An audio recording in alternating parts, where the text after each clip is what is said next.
Alright, so today we will be reviewing the Jeepers Creepers action figure made by Sota Toys. Before we get into the Creeper, I'd like to start off as normal and go on with accessories. First off, he comes with the axe from part 1. This is a part 2 figure, let me go ahead and point that out, but he has a lot of stuff from part 1 as well. Or one thing. This is the only thing for part 1 right here. The little axe when he's on top of the police car and you see his silhouette chop off the officer's head. They did really great detail. As you can see, it looks like it's been used numerous times on different items. Most likely a beheading axe, possibly, from the other years. Then, from part 2, he has his little throwing star. However, does not have the piece of skin that it had on in the movie. I thought that would just be a cool little detail if they put that in there, but it's a nice little thing. One thing I really like is this knife I have in there. Let me try and focus the camera here.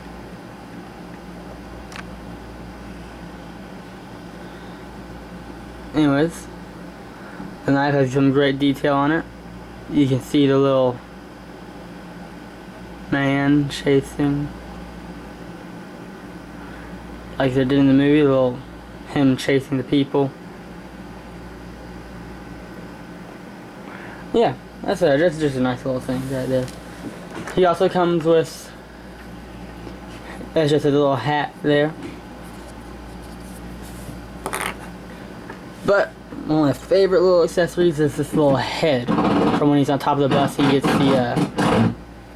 the javelin stuck in his eye there. It does come off to reveal some of the brain. So you can it is detachable, so you can put this head on the actual creeper himself. It looks really good. He also comes with a separate hand. I don't think the hand is small enough to hold them. Yeah, he can hold the knife. However, he doesn't look very good holding the knife. What I like to put in a hand personally is a little throwing star. It looks great with the throwing star if you can get the right one in there. Yep, just like that. Put that on him. We'll put that on in a little bit. He does come with a nice little base. Assembly is required with the base. Not too much though, nothing to worry about. He comes with a nice little base right here. I really love the base. It shows the road or the bus and all that. Then it has this little barbed wire fence here. That is really easy. Just kind of peg it in this hole right here. That is for his little crow. It's another accessory. The crow looks really nice. You can see a little bit of violet on both the wings. I kind of right there, a little bit of it. I think they did a good job with the crow personally. They could have done a little better though. But you can always do a little better, huh? Now let's get on to the creeper himself. There he is right there. They did a great sculpt on the face. He looks just like he did in part 2. I don't much care for the way they did the hair. I think they could have made it a little more stringy, like in the movie. I think they just made it a little more too full. Alright, the arms articulation. It does not go up and down. I mean, it looks like it does actually, but this little thing right here is keeping it out. But you see, it has this like awkward little twist instead of that's a pin and socket joint instead of a ball joint. Both his arms do that. The legs, no articulation in them at all. There is in the boot. Both the boots do move. The hands. Alright. There's no articulation in this one right here. This one it does move. That's the one that's supposed to be taken out. I love the way they did the shirt. They did the shirt perfectly, as they did with the face. The jacket is great. They have it's tattered, it's ripped.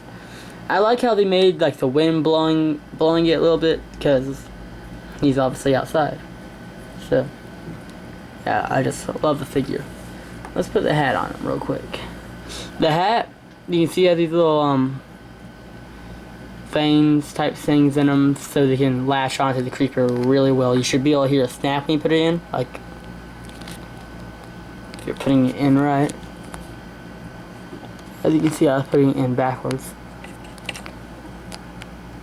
Yeah, see, like a little snap just like that. So he can sit like that. He's not a freestanding figure. If you try and let him stand on his own, he will fall down without his little stand. Now, we're going to take his hands out here.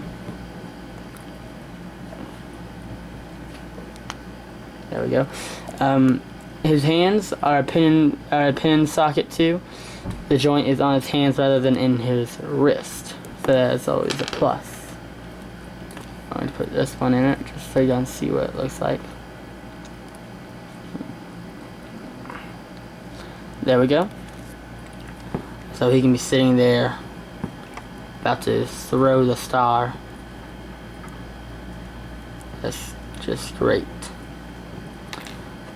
Let's take this back out now, put the other one in. Alright. Now, this head comes off fairly easily. You just snap that off. It is a ball and joint. But this head, I can just never get this head to go in there.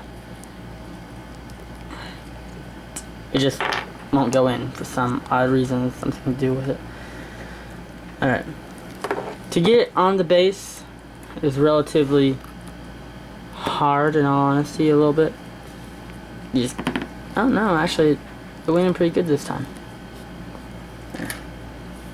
And this is just the way I like to pose them. You can pose them any way you want. Put that little thing right there. So, I'm going to just bring you down to view so you can see it.